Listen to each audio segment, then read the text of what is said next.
5 minutes en Égypte avec Joseph Facal qui en revient. Bonsoir, Joseph. Bonsoir. L'année 2011 a commencé, c'était le printemps arabe, des jeunes qui tweetaient sur la place Tahrir, les plus grands espoirs de démocratie. T'arrives de là, ça se passe pas exactement comme certains l'avaient rêvé. Non, moi je pense que ces jeunes voulaient au fond la même chose que nous, la liberté, des droits, la fin de la tyrannie. Ils voulaient du changement. Et ils sont en train de se retrouver avec un changement qui n'est pas du tout celui qu'ils espéraient. Le premier tour des élections a eu lieu. Il faudra voir la suite. Mais ensemble, les deux partis islamistes ont au-dessus de 60% du vote. Et les premières déclarations des dirigeants locaux, totalement ignorées par les médias occidentaux, sont très inquiétantes. Ouais, genre?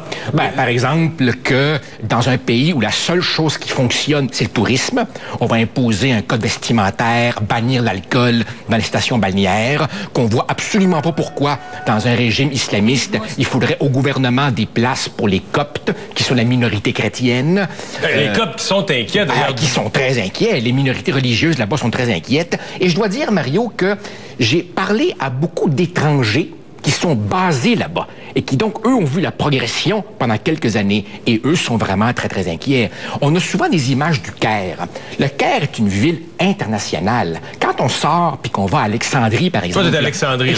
Tout de même 8 millions d'habitants, qui est le bastion des conservateurs religieux, ben là, je veux bien croire que je suis arrivé en campagne électorale, mais des haut-parleurs là, qui diffusent des versets coraniques... sur la place publique. Absolument. On a de moins en moins accès à CNN, à TV5... Ça, j'ai lu un peu tes rapports. Moins de journaux étrangers. Donc, les gens ont moins accès depuis la Révolution, parce que d'abord, on cherchait de la liberté. On se vantait d'avoir fait une révolution avec Twitter, avec les moyens de communication planétaires, mais dans les faits, présentement, on se referme. Moi, j'ai le sentiment que c'est un pays qui est en train de se refermer sur le reste du monde. Par exemple, moi, je fréquente toujours les librairies. Eh bien, on cherche les livres dans des langues autres que l'arabe. J'ai été frappé, par exemple, par la profusion de livres religieux. Et en même temps, il faut bien comprendre le contexte. 40% des Égyptiens vivent avec moins de 2 $ par jour. Alors, arrivent évidemment les islamistes qui sont ultra fanatiques sur les moyens, mais ultra pragmatiques sur les...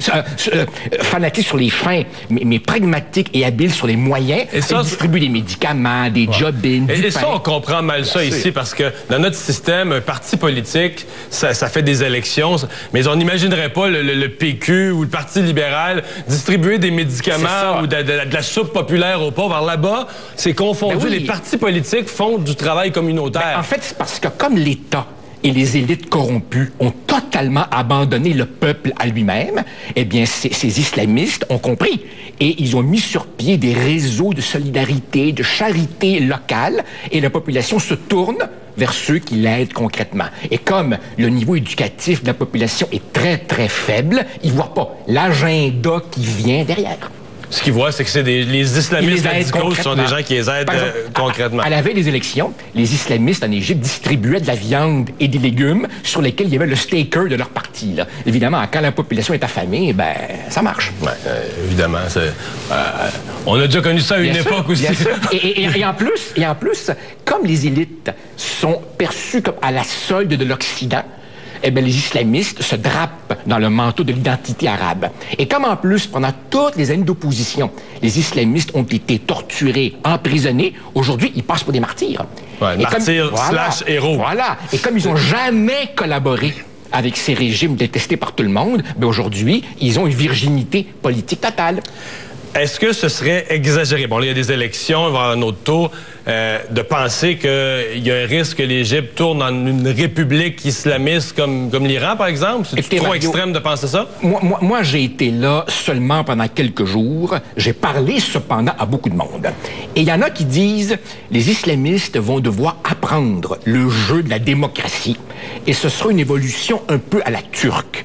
Et d'autres disent, vous êtes naïfs, ça va être l'Arabie Saoudite dans 10 ans. Donc, pour les droits des femmes, pas des bonnes nouvelles, entre autres. Ben non. Mario, moi, j'avais été là en 2009. Sur 2 ans, j'ai vu la progression. C'est-à-dire non seulement le nombre de femmes totalement voilées, mais aussi le nombre de femmes avec le hijab sans velcro, dont vous parliez tantôt, lui, évidemment, progresse en flèche. Et les femmes avec les cheveux à découvert sont si rares maintenant, à Alexandrie, que je me retournais et on me disait, ça, c'est des Coptes. ce sont les chrétiennes d'Égypte. Autrement dit, on voit qu'il y a une pression vers un conformisme vestimentaire qui est indéniable. Oui, chez les femmes.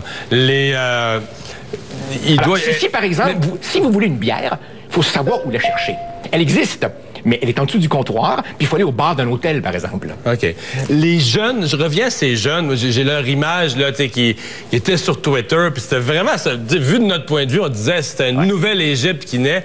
Aujourd'hui, est-ce qu'ils sont conscients que leur affaire a été détournée? Est-ce qu'ils sont tristes? Est-ce qu'ils sont choqués? Il y a deux types de jeunes. Ceux qui commencent à réaliser ce qui se passe et ceux qui, parce que la démocratie n'a pas beaucoup de racines chez eux, ont encore une conception un peu idéaliste et naïve de démocratie. Et ils se disent, on va essayer les islamistes, puis si on les aime pas, dans 4 ans, on les changera. Je pense pas que ce soit si simple que ça.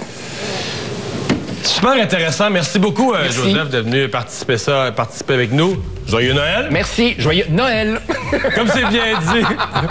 Et bonne année 2012 à toi.